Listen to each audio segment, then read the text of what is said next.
ఆకాశమందున్న ఆసీనుడా, నీ తట్టు కనులేతుచున్నాను.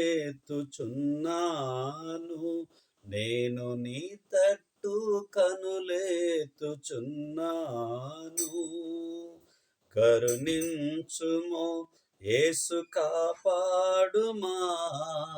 కరుణించుమా యేసు, కాపాడుమా.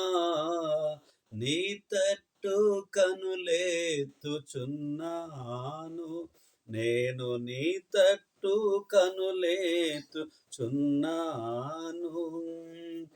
ఆకాశమందున్న ఆసీనుడా, నీ తట్టు కనులేతుచున్నాను. నేను నీ తట్టు కనులేతుచున్నాను.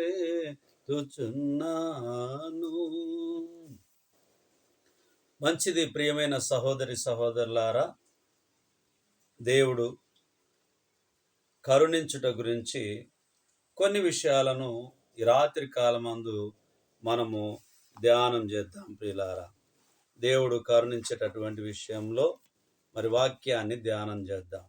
ఆదికాండము 43వ అధ్యాయము 14వ వచనాన్ని చూద్దాం. ఆదికాండము 43:14.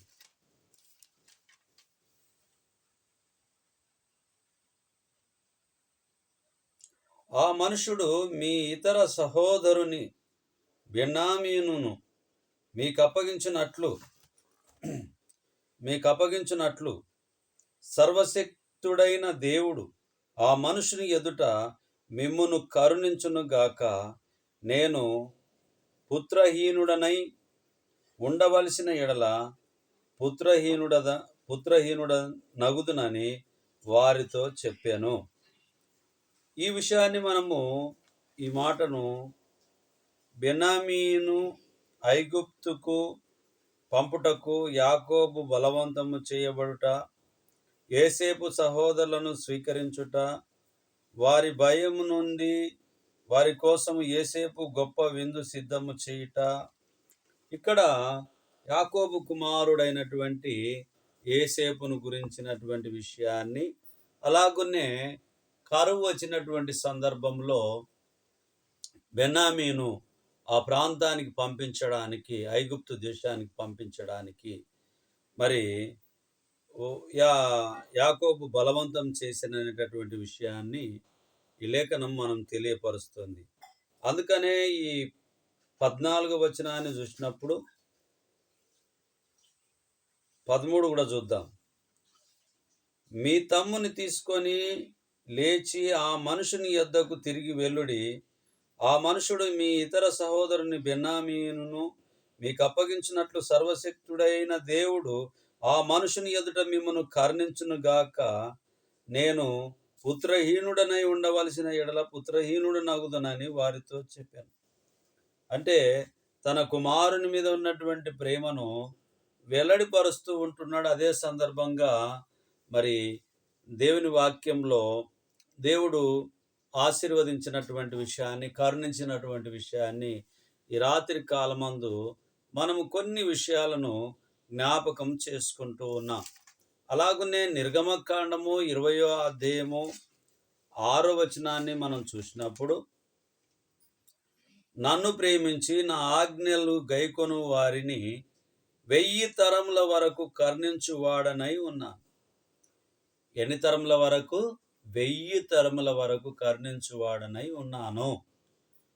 దేవుని చేత పిలువబడినటువంటి ప్రియమైనటువంటి సహోదరి సహోదరులారా, దేవుని చేత ఎంపిక కాబడినటువంటి ప్రియమైన సహోదరి సహోదరులారా, యేసు ప్రభు అని నోటితో ఒప్పుకొని మరి నిజరక్షకుడు క్రీస్తు అని అంగీకరించుకొని ముందుకు కొనసాగుతున్నటువంటి మనమందరము పరిశుద్ధ లేఖనాలు మనకు ఆధారం చేసుకొని దేవుని చిత్త ప్రకారంగా మనం ముందుకు కొనసాగేటటువంటి వారిగా ఉంటూ ఉన్నామనేటటువంటిది జ్ఞాపకం చేసుకోవాలి. నన్ను ప్రేమించి నా ఆజ్ఞలు గైకొను వారిని 1000 తరముల వరకు కరుణించువాడనై ఉన్నాను.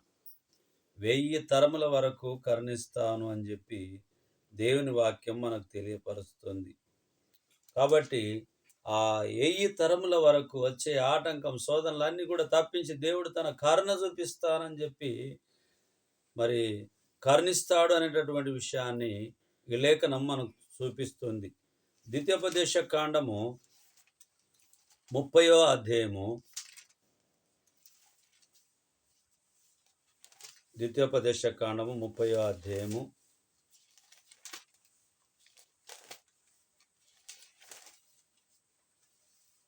3వ వచనాన్ని మనం చూద్దాం. నీ దేవుడైన యెహోవా చెరలోని మిమ్మును తిరిగి రప్పించును. ఆయన మిమ్మును కరుణించి, నీ దేవుడైన యెహోవా ఏ ప్రజల్లోనికి మిమ్మును చెదరగొట్టెనో వారిలో నుండి తాను మిమ్మును సమకూర్చి రప్పించును. 1 నుంచి, నేను నీకు వినిపించిన ఈ సంగతులన్నీయు అనగా దీవెనయు శాపమును నీ మీదికి వచ్చిన తర్వాత నీ దేవుడైన యెహోవా నిన్ను వెళ్ళగొట్టించిన సమస్త జనముల మధ్యను వాటిని జ్ఞాపకము చేసుకొని నీ దేవుడైన యెహోవా వైపు తిరిగి, నేడు నేను నీకు ఆజ్ఞాపించు సమస్తమును బట్టి నీ పూర్ణ హృదయముతోను నీ పూర్ణ ఆత్మతోను ఆయన మాట నీవును నీ సంతతి వారును వినిన ఎడల నీ దేవుడైన యెహోవా చెరలోని మిమ్మును తిరిగి రప్పించును. ఆయన మిమ్మును కరుణించి, నీ దేవుడైన యెహోవా ఏ ప్రజల్లోనికి మిమ్మును చెదరగొట్టానో వారిలో నుండి తాము మిమ్మును సమకూర్చి రప్పించును. మనము ఈ 3వ వచనంలో ఏ భాగాన్ని మనం చూసినప్పుడు, మరి ఆయన మిమ్మును కరుణించి, ఆయన కరుణామయుడై ఉంటున్నాడు. మనల్ని కరుణించడానికే దేవుని ప్రణాళిక అయి ఉంటున్నది. కాబట్టి కరుణ కలిగినటువంటి దేవుని దగ్గర కనికరింపబడినటువంటి బిడ్డలుగా, కనికరింపబడినటువంటి కుమార్తెలుగా, కుమారులుగా మనము మన జీవితంలో దేవుని యందు శ్రద్ధ కలిగి జీవించే వారిగా మనం ఉండాలి. అలా ఉన్నప్పుడు 1000 తరముల వరకు దేవుడు మనల్ని ఆశీర్వదిస్తానంటున్నాడు. 1000 తరములు ప్రియులారా. ఆ 1000 తరముల దీవెనను మనం ఎట్టి పరిస్థితుల్లో పోగొట్టుకోవద్దు అని అంటే, దేవుని మాటలకు, దేవుని ఆజ్ఞలకు లోబడి ముందుకు సాగేవారిగా ఉండాలి. వెనక్కి పోయేవారిగా మనం ఉండవద్దు. మరి అలాగనే ప్రియమైనటువంటి సహోదరులారా, కీర్తనలు 6వ అధ్యాయము మొదటి 2 వచనాలని మనం చూద్దాము. మొదటి 2 వచనాలు. యెహోవా, నీ కోపము చేత నన్ను గద్దింపకుము, నీ ఉగ్రతతో నన్ను శిక్షింపకుము. యెహోవా, నేను కృషించి ఉన్నను, నన్ను కరుణించుము.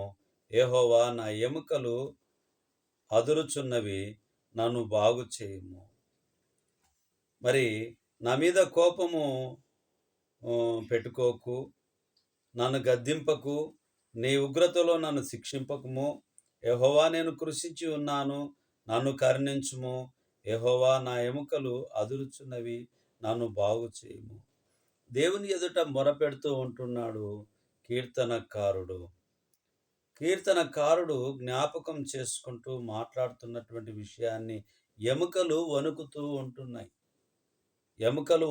ఉంటున్నాయి అనేటటువంటి విషయాన్ని కరుణించమని చెప్పి ఆలోచన చేస్తున్నాడు. కరుణించుమా యేసు, కాపాడుమా, నీ తట్టు కనులెత్తుచున్నాను, నేను నీ తట్టు కనులెత్తుచున్నాను.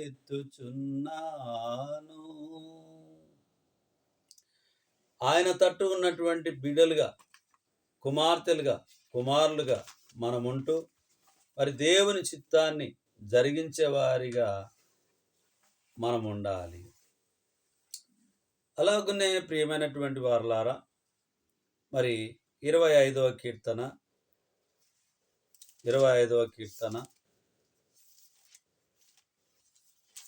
15వ చరణాన్ని చూద్దాం. 25:15.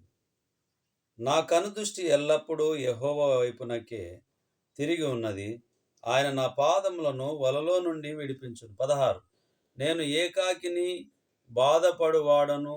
నా వైపు తిరిగి నన్ను కర్ణింపుము. నాకెవరు లేరు. నేను ఏకాకిని. నా వైపు తిరిగి నన్ను కర్ణింపుము అని చెప్పి దేవునికి మొరపెడుతూ ఉంటున్నాడు. ఎవరు లేక ఒంటరినై అందరికీ నే దూరమై అనాథగా నిలిచాను. నువ్వు రావాలేసయ్యా, నీవు కావాలేసయ్యా. రావాలి యేసయ్యా అని అంటే తన చిత్తం ఎప్పుడైతే ఉందో అప్పుడు వస్తాడు. అందుకొరకే నువ్వు కావాలి యేసయ్యా అని చెప్పి పాడాను. నువ్వు కావాలేసయ్యా, నీవు కావాలేసయ్యా. ఎవరు లేక ఒంటరినై అందరికీ నే దూరమై అనాథగా నిలిచాను. నువ్వు కావాలేసయ్యా, నీవు కావాలేసయ్యా, నీవు కావాలేసయ్యా, నీవు కావాలేసయ్యా. పాపంలో నేనుండగా కుమారుని పంపించావు.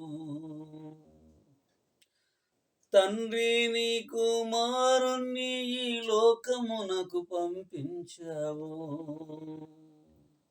పాపములో నేనుండకుండా కరుణించి కాపాడినావు. నీవు కావాలేసయ్యా, నీవు కావాలేసయ్యా, నీవు కావాలేసయ్యా, నీవు కావాలేసయ్యా.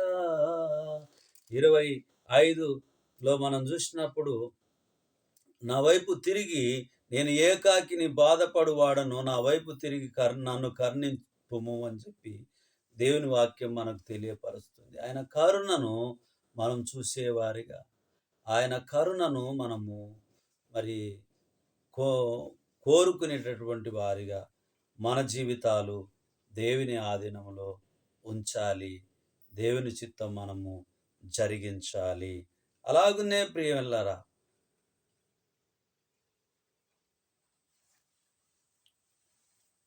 25:6 వచనం కూడా చూద్దాం. యెహోవా నీ కరుణాతిశయములను జ్ఞాపకము చేసుకొనుము, నీ కృపాతిశయములను జ్ఞాపకము చేసుకొనుము. అవి పూర్వము నుండి ఉన్నవే కదా. జ్ఞాపకం చేసుకోమంటున్నాడు. జ్ఞాపకం చేసుకోమని. 5. నన్ను నీ సత్యమును అనుసరింపజేసి నాకు ఉపదేశము చేయుము. నీవే నా రక్షణకర్తవైన దేవుడవు. దినమెల్లా నీ కొరకు కనిపెట్టుచున్నాను. యెహోవా నీ కరుణాతిశయములను జ్ఞాపకము చేసుకొను, నీ కృపాతిశయములను జ్ఞాపకము చేసుకొను. అవి పూర్వము నుండి ఉన్నవే కదా అని చెప్పి దేవుని వాక్యము తెలియపరుస్తూ ఉన్నది. వాటిని తెలుసుకోవడం, జాగ్రత్తగా జ్ఞాపకం చేసుకోవడం, జాగ్రత్తగా జీవితాన్ని కొనసాగించుకోవడం, జాగ్రత్తగా మనము బ్రతకడము చాలా శ్రేయస్కరమైనటువంటి జ్ఞాపకం ఉంచుకోవాలి. 51వ కీర్తన 1వ చరణం. దేవా నీ కృప చొప్పున నన్ను కర్ణింపుము, నీ వాత్సల్య బాహుల్యము చొప్పున నా అతిక్రమములను తుడిచివేయుము. నా దోషం పోవునట్లు నన్ను బాగుగా కడుగుము, నా పాపం పోవునట్లు నన్ను పవిత్రపరచుము. బాగుగా కడుగుము.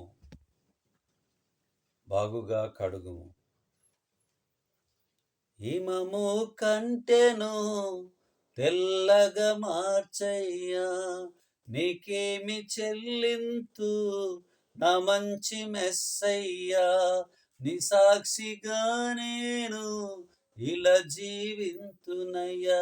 ప్రేమ కరుణ నీ కృప చాలు. ఆయన కృప, ఆయన కరుణ మనకు చాలును అనేటటువంటి విషయాన్ని జ్ఞాపకం చేస్తుంది రాత్రి కాలమందు. అవును ప్రియమైనటువంటి నా సహోదరి సహోదరులారా, దేవునికి అవిధేయత కలిగినటువంటి విషయాల్లో మనం దూరంగా ఉందాం. దేవునికి దగ్గరగా ఉందాము. దేవుని వెతుకుదాము. దేవుని ఎంబడిద్దాము. దేవుని వాక్యాన్ని పాటిద్దాము. దేవుని చిత్త ప్రకారంగా దేవుని ఆజ్ఞలను గైకొంటూ 1000 తరముల వరకు కరుణను పొందేటటువంటి వారిగా మన జీవితాన్ని ఆయన ముందు ఉంచే వారిగా మనం ఉండాలని చెప్పి దేవుని వాక్యము మనకు తెలియపరుస్తూ ఉన్నది ప్రియులారా.